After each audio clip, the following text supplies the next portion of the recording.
Hey, I'm Cody, and today I'll be explaining edge orientation and its relationship to f2l.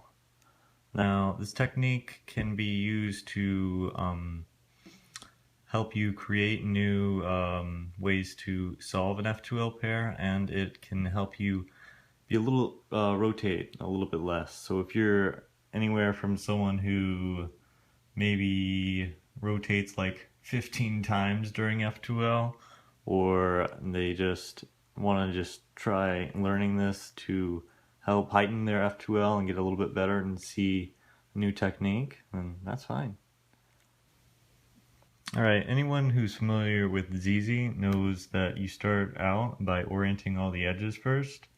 When you're just doing it during f2l, you only need to worry about like 4 of the edges that you're working with.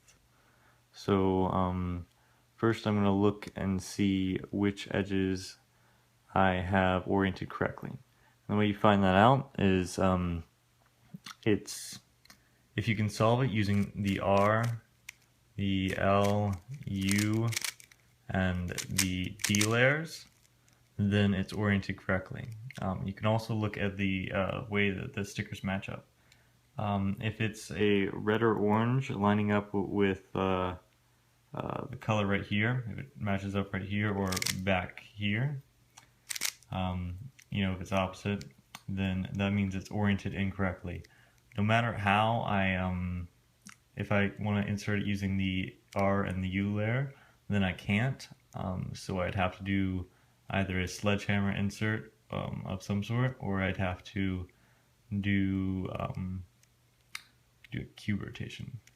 But if it's like this green one over here, which is matching up with one on the side, or if it's like this one back here, then where it's matching up right here, and then it's also kind of like matching up back here, it's in the right slot.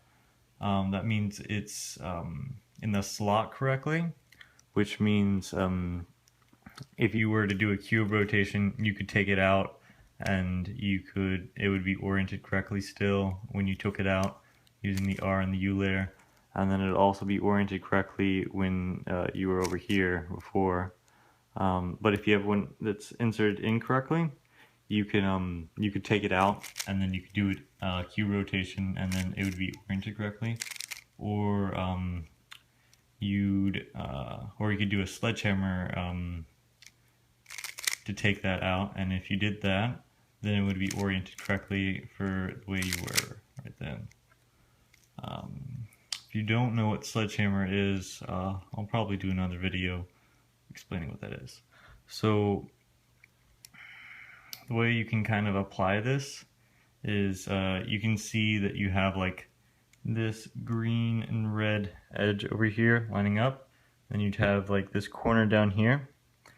The way I'd solve this would be I'd want to get it in that situation where there's kind of like two right here. So I'd want to like orient this so it would be like that, and then I'd have these two, and I'd move it over here and insert it. Currently the only edge I have up here would be this one back here on the top layer. So I'd probably probably just do a cube rotation, and then I'd take this out, oh my bad, like this, and then I'd insert it in there. And then let's see, because this is in the slot incorrectly, you'd have to do a sledgehammer to take it out for it to be in the correct orientation for you to insert it. So I'd take it out like that, and then I'd solve this by putting that corner in the back slot back there and lining it up over here, and making it into a pair and inserting it. And then this one over here, it was in the slot correctly, so all I needed to do was just ignore it and it's ready to go. And so I just hit away this corner piece, U2, made a pair, and then I did a sledgehammer. So if you did a sexy move insert or whatever, and then you're just gonna get this line, and that's not that great. So if you come into the situation, just do a sledgehammer and to insert it, and then you'll get the full cross, and then you can just do some OLL, and then yeah, PL, whatever.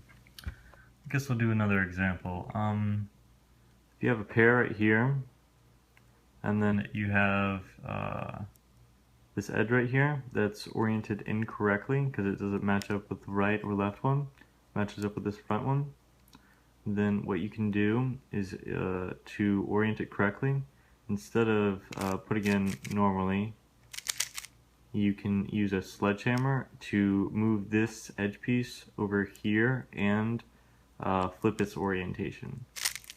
So when I did that, and then now I have these two, I can do a U, yeah, and then insert those, and then, yeah, and then I'll insert those, and then I have these two over here, I can do a U.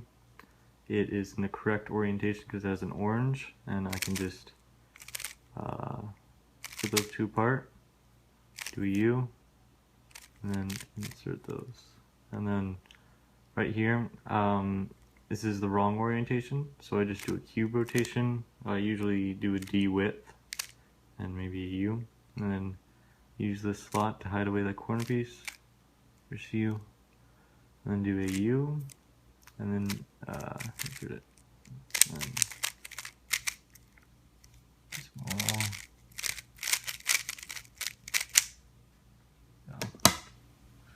Okay, if you ever find yourself in a situation where you have two or all of the edge pieces on the top layer where they're kind of matching the opposite of where they should be, then the first thing you should do is probably a cube rotation. So you also have the other two edges. They're in slots correctly, so we can just ignore those pretty much. Actually, for right now, because it's convenient, I'm going to go ahead and solve these two. And I'm going to, yeah, this one's also convenient, these two right here. So I'm going to put that back there, hide away that corner piece, do U, put it back, get a pair. I can just do U2, and then now I'm, yeah, I have this in the slot incorrectly, and I'm gonna have to go ahead and do a cube rotation to put this in.